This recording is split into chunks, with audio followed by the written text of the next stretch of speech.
Let me say something to parents for 1 minute. It is a good thing, a really, really good thing to let your kids see love. Not just the quiet love, not just the hidden love.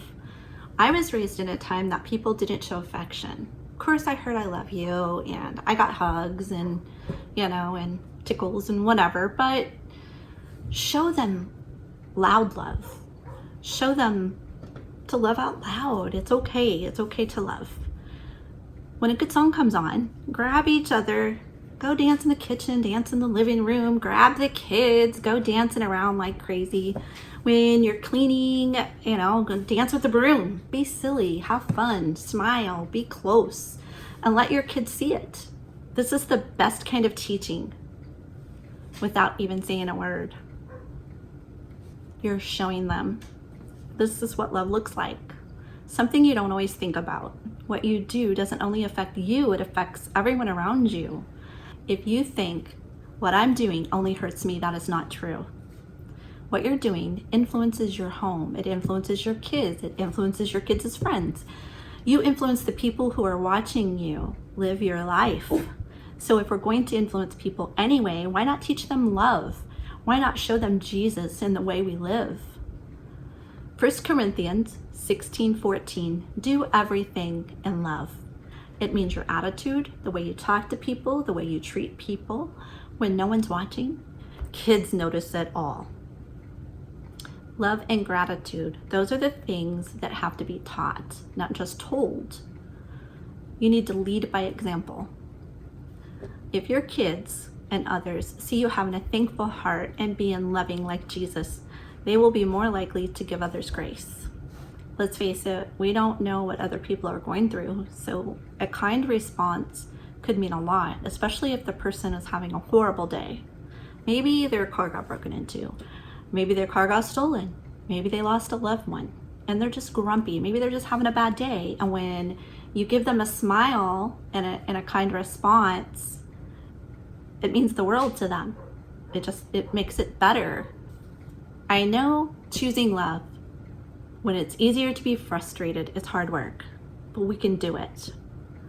And that's what sticks with the kids when we show them. Make your kids know that you love them unconditionally. Tell them all the time, listen, let's talk about future generations. You may never meet your great-great-grandchildren. Isn't it better to believe we've done our best than to have doubt?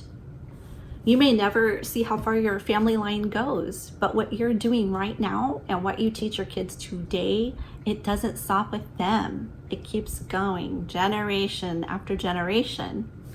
So my dad told me that his grandma used to do this with them and his grandpa used to do that, and they would have so much fun, and his grandpa rebuilt an engine with him and his dad, and he had so much patience.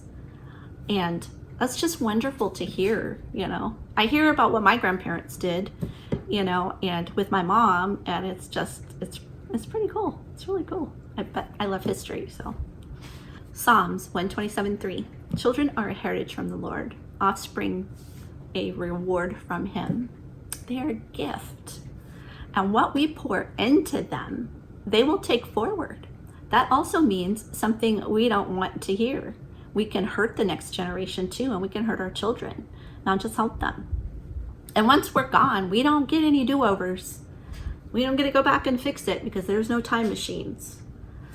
The patterns that we bring with us into parenting, those attitudes we carry on from our parents, from the way we handle disappointment to the way we handle road rage, that will affect our children and future generations.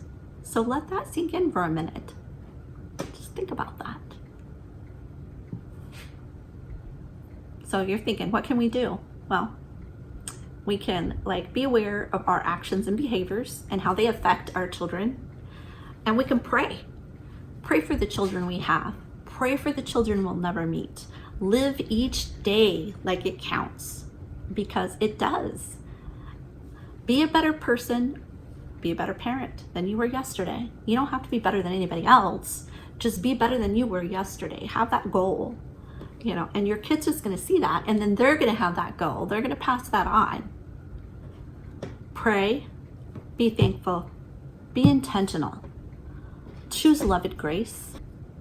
Tell your kids you love them all of the time. Hug them, kiss them. Go play in the snow with them. Go play in the rain with them.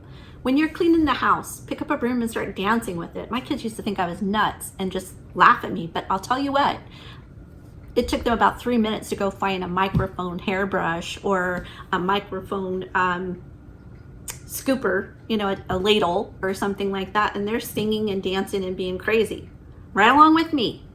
So they might think you're silly in the beginning because they're not used to you behaving like that, but they're going to get used to it, and then the next thing you know, they're going to be doing it with you. So Colossians 3:17, and whatever you do, whether in word or deed, do it all in the name of the Lord Jesus, giving thanks to God the Father through him. Okay, we covered a lot of things pretty fast.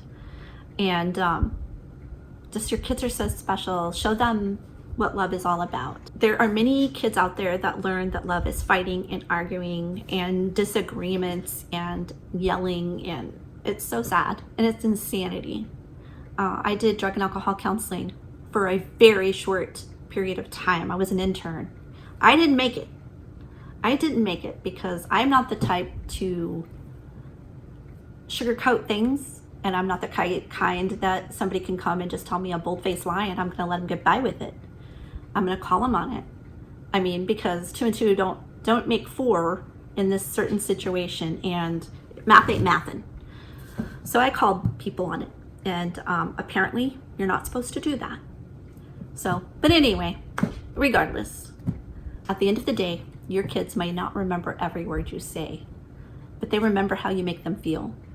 They remember what love and grace looks like in their home, and they will carry that with them for the rest of their lives. Let's breathe love into our children. Let's create a safe environment for them, a loving environment.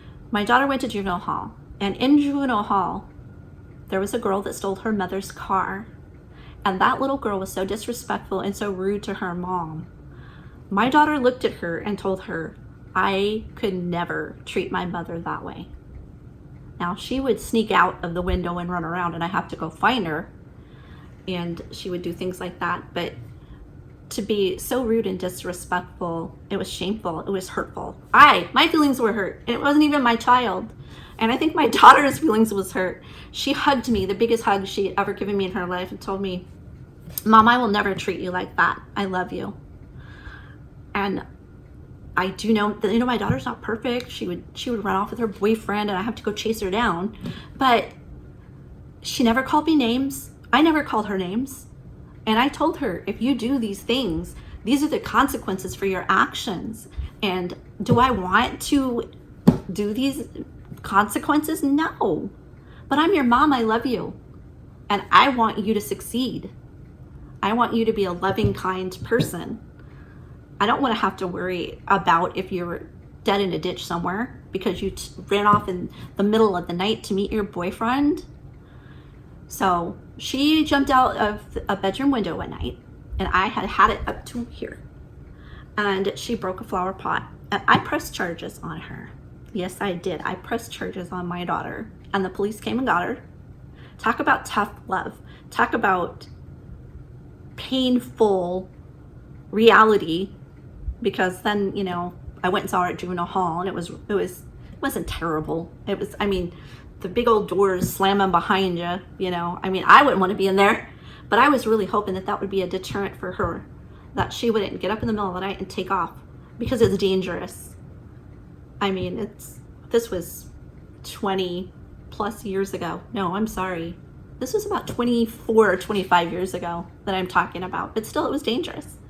Especially where she wanted to go. She wanted to go in neighborhoods that weren't the safest. So just love your kids. I loved her, I still love her. She's not gone or anything like that. She's still here. But just teach your kids, love your kids. Our home was a broken home. Several times it was a broken home. So, just teach your kids what you want them to know and how you want them to go. And that is also scriptural. I don't know it off the top of my head, but it is scriptural. Teach your kids, love your kids, be there for them, and just go forward the best you can with the knowledge you have. So this is Kim. My channel is Built from a Broken Life. That's with Kim and Miles. My husband's not here tonight. He's working, helping my son do something. I don't know. I think they're building a gazebo or something. I don't know. But anyway, thanks for being here. Please subscribe. Leave comments below. If you took anything away from this, let me know. And God bless.